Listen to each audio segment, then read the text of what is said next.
think I'm spooky? Be afraid.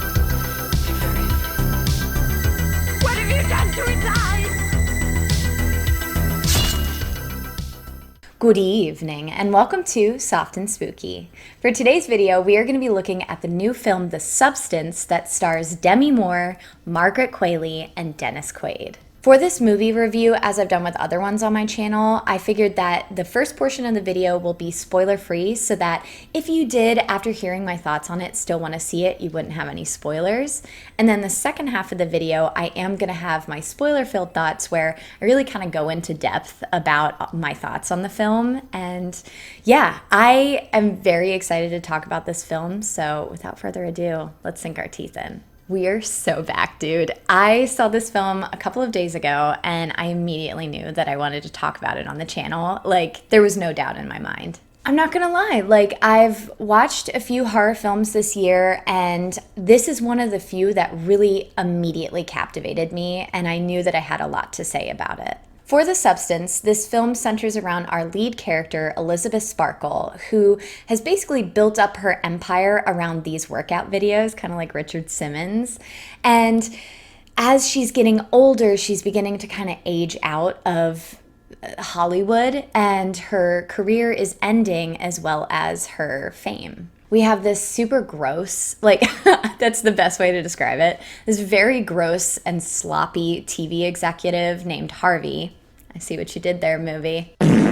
Harvey is played by Dennis Quaid, and this one was really hard to wrap my head around because it's so hard to see Dennis Quaid as a slime ball because I only know him as the, admittedly out of my dating range, super hunky dad in The Parent Trap, and it's just like, ooh, what is that?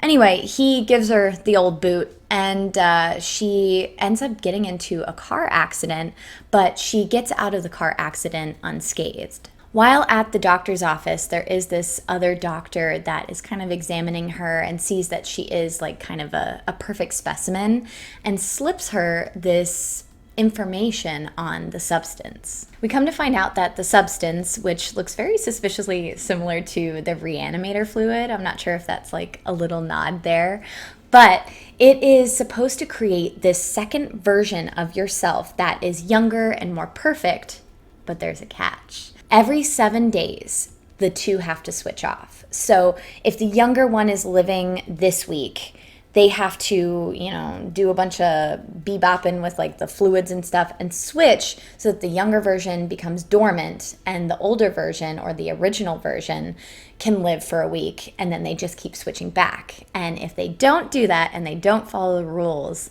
there will be repercussions as well as the younger version will cease to exist. Hearing this concept, I definitely had expectations of kind of where I thought this was going to go or how the events were going to transpire, but then it completely took a left turn. This is actually like a very similar feeling to when I watched Barbarian, which I highly recommend. Let me know in the comments if you ever want me to do a video on that movie because chef's kiss. I think Barbarian as well as The Substance, they both subvert my expectations, and I left pleasantly surprised,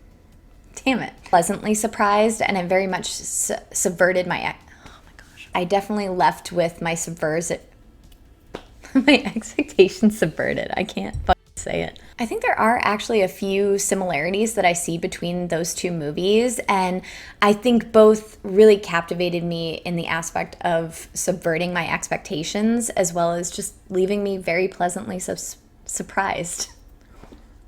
One warning I will give about The Substance, this movie is not a movie to watch on an airplane or with your grandparents or your parents or pretty much anybody that you wouldn't feel comfortable sitting through gore, nudity, and a lot of close-ups on gyrating body parts. Also, maybe if you have misophonia too, where you can't hear like chewing sounds, because the scenes with Dennis Quaid, it literally sounds like the microphone is in that man's mouth. Yeah, my parents actually watch my videos. Hi, Mom. Hi, Dad. You guys are not going to like this one. Think like body horror, like The Fly. You guys, it's gross. One thing I will say is that at least there aren't any uncomfy sex scenes to sit through if you watch it with your parents. It's like, I think that it's implied, but there's no actual like bum chicka wow wow ooh-ah.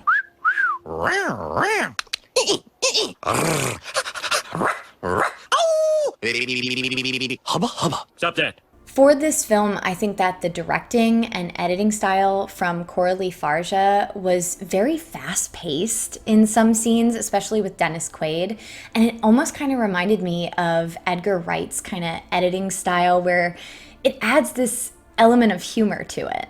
Another thing also that I think is very understated but very impactful is the music that they chose. It seemed as though the score was very subdued and kind of took that back seat to promote more of the sound design in this film.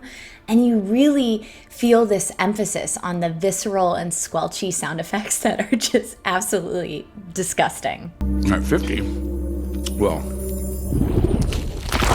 it stops. There also was a very surprising song choice of a metal song at the end of the film, and I thought that that was very interesting. I did a little research on Reddit, and one of the posters, NCOW001, they found the song, and it's called Ugly and Vengeful by Anna von Hauswolf. And when you think about the title of that song, Ugly and Vengeful, it kind of is fitting for that scene. So I think that the choices that they made were very intentional. Another high level of praise I have for this film is how unexpectedly hilarious it is.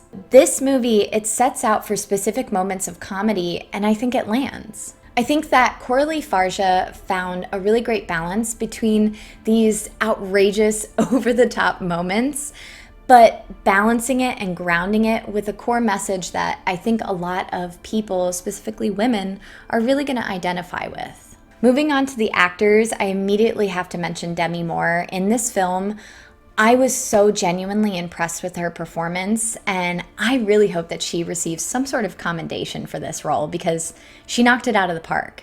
I love watching movies, but if I'm being honest, I haven't really seen much with Demi Moore in it. Like, I've only seen Ghost and Charlie's Angels Full Throttle. So I didn't really know what to expect from her, and this performance blew me away.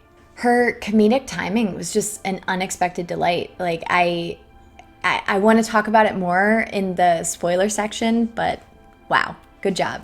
Additionally, I don't usually have like a really strong opinion on nudity in movies. I'm just kind of like, okay. It's the same thing for art. Like, it's just, I'm looking at a pair of boobs while I'm sitting on the toilet in your guest bathroom. Like, what am I supposed to feel here?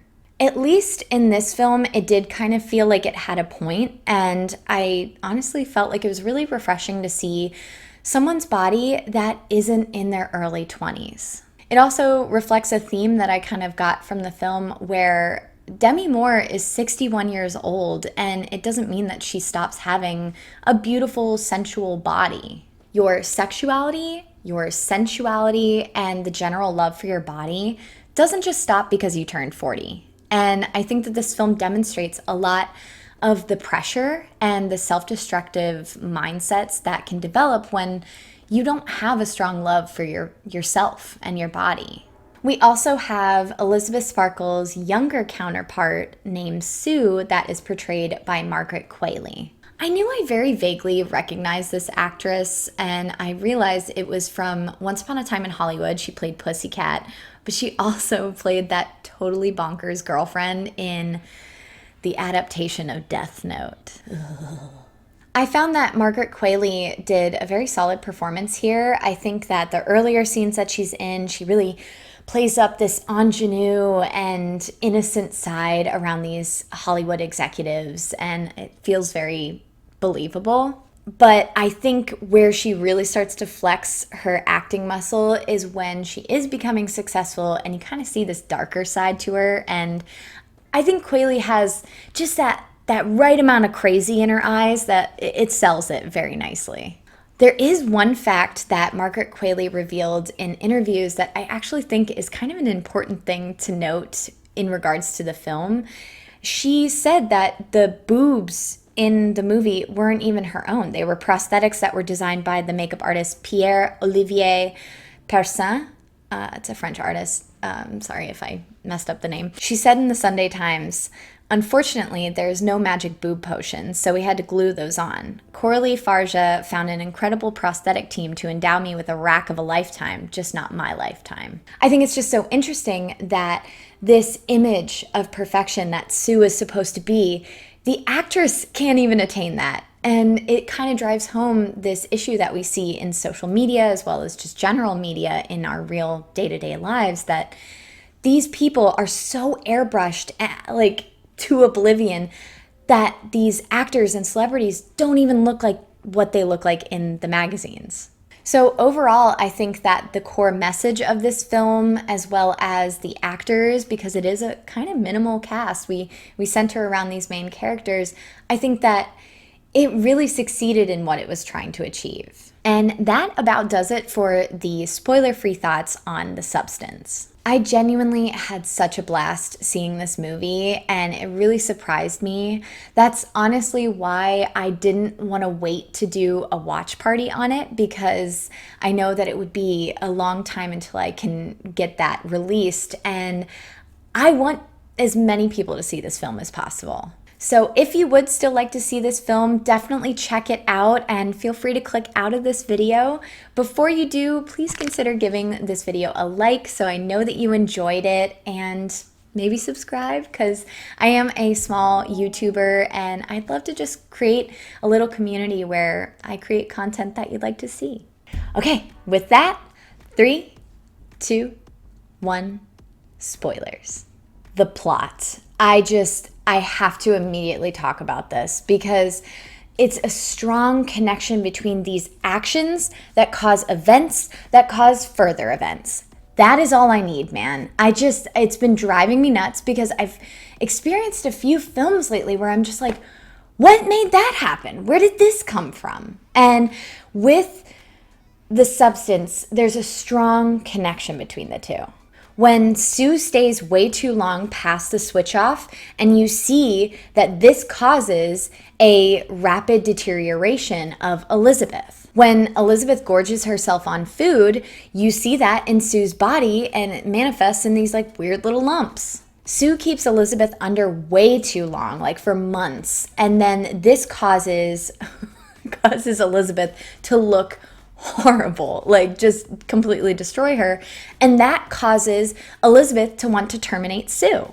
When Elizabeth tries to terminate Sue, she regrets it and tries to bring her back, which results in the two of them existing at the same time. And it all makes sense to me. As I said in the spoiler-free portion, I had the expectation that this film was going to kind of go in the direction of like, Elizabeth discovers like the seedy underbelly of the Substance organization, and she goes up against it as one person, and that Sue was gonna turn on her or something. Like, I kind of anticipated that, and then it totally went a different direction. Honestly, nothing could have prepared me for the bloodbath in the final act. And speaking of bloodbath, I definitely think that we need to mention the mass amounts of blood that also kind of emulated The Shining in a lot of aspects. There are quite a few instances in this film that it pays homage to Stanley Kubrick films. Before I had gone to see The Substance, I did see a post that compared some of the shots, and I'll put them here. But I also kind of noticed when Elizabeth is like the first time that she gets put under for way too long, you see this like bruising on her body, and she looks like kind of like gross and soggy. And it reminded me a lot of that like nasty naked lady in The Shining in the room 237. Beyond The Shining, there also was a reference to Kubrick's other film, 2001: A Space Odyssey, when in the final act, when this monster comes out onto stage, Monstro Elizasu or whatever, they're playing that iconic song from the movie. It's like,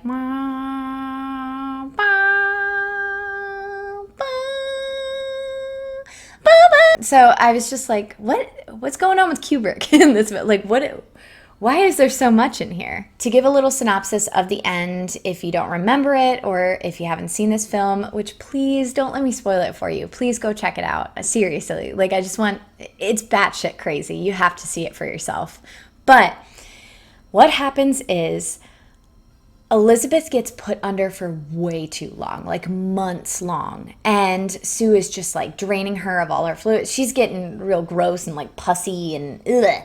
And she comes out and she's furious at how long Sue kept her under. So there is this option to terminate your younger copy. She decides to do it. She regrets it because she sees that Sue is all set up to host the New Year's Eve party because she's become this overnight success. And so she decides to bring her back, which actually results in the two of them existing at the same time. Sue ends up just absolutely beating the crap out of Elizabeth and pretty much kills her. What Sue doesn't realize is that they are the same person. I mean, they're made from like the same matrix or the same makeup. And so because her original version died, she starts to be like deteriorate. I mean, she's losing teeth, her ears are falling off. Our pets' heads are falling off! And so she makes the rash decision to try and make a more perfect version of herself to go on as the host for this New Year's Eve party. But you can't make a copy of a copy, and it results in this monster. What I feel was very interesting is that Monstro Eliza Sue, I think that's its name, it didn't kill anyone like I expected. Like, I thought that gross Harvey studio executive was going to get killed, but the only person that this monster destroyed was itself. I think that this is a really important takeaway to get from this film, is that in this effort to please and appeal to every audience, you're essentially giving away a little bit of yourself, and you're taking away the very essence of yourself and just becoming this empty vessel. We even get this kind of on the point quote where the monster comes out and people are freaking out and screaming, and the monster says, "Don't be scared, it's still me."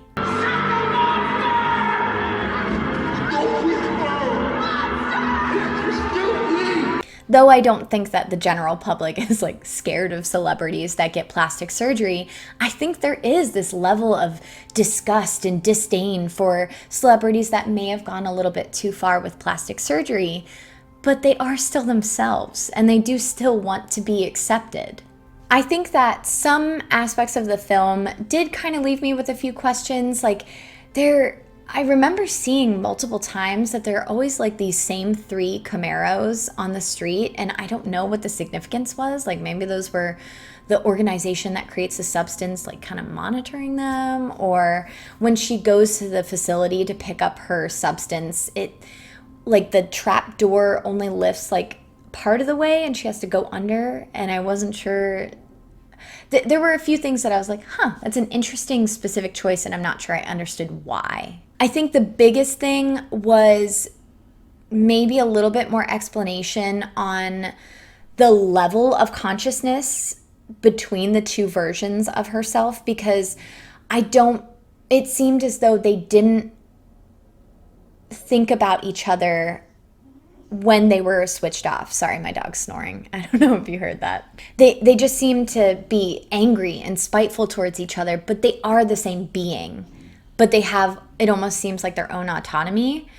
But then there's also that connection between their bodies where, like, the only thing that we see manifest on Sue is that she, like, digs knuckle deep into her belly button to, like, dig out a turkey leg that Elizabeth had eaten when she was on her week on. And I just was kind of like, okay, why don't we see more of that? And I don't know. That was like the only kind of confusing part that I guess I didn't understand the level. Also, I have to mention the prosthetics for Monstro Eliza Sue. I love this thing. I hope that by the time I'm putting this review out, there's at least a couple little pictures of it, because I was so floored. And it also, I wasn't sure if I was about to get like a prequel to Basket Case with the way this thing looks. It also, I think the creepiest imagery that I saw, because this movie is very gory and like body horror where you're just like, oh my gosh, fingernails are peeling off and ears are falling off. But I think the actual creepiest imagery was when there is that monster that is created, you actually see Elizabeth's face like it, oh, I hope I can find an image because it haunts my dreams. I also think that it was nice, this setup that we get for what events are to come, because we see a lot of the similar imagery being reflected later on. There is one scene where Sue, I think, smashes something against this big poster of Elizabeth, and it lands directly on one eye, or it might have been Elizabeth that throws it, I can't remember. But it shatters on one eye, and then later on, as the monster comes out, there's only one eye that can see. Like, there's not another eye. So I thought that that was kind of a nice little wink and nod to what's to come. But I think the biggest example of this was the constant break a leg being said to Sue. Her supporters are just like, break a leg for this New Year's Eve party, but ultimately that is what leads to the monster's downfall. Monstro Eliza Sue is running away after the New Year's Eve party, and it breaks its leg and falls, which leads to it completely obliterating its form. I thought it was kind of cool too, because she experiences like a literal meltdown, because on her Hollywood star on the Walk of Fame, she just melts down into this puddle, and that's how she dies. And so I was just like, I wonder, I mean, it's probably a reach, but maybe. Circling back to what I mentioned about the comedy in this movie, I mean, the way that it is stuck in my brain, the image of just like this goblin looking Demi Moore dressed up like a little witchy old grandma, just booking it down the street.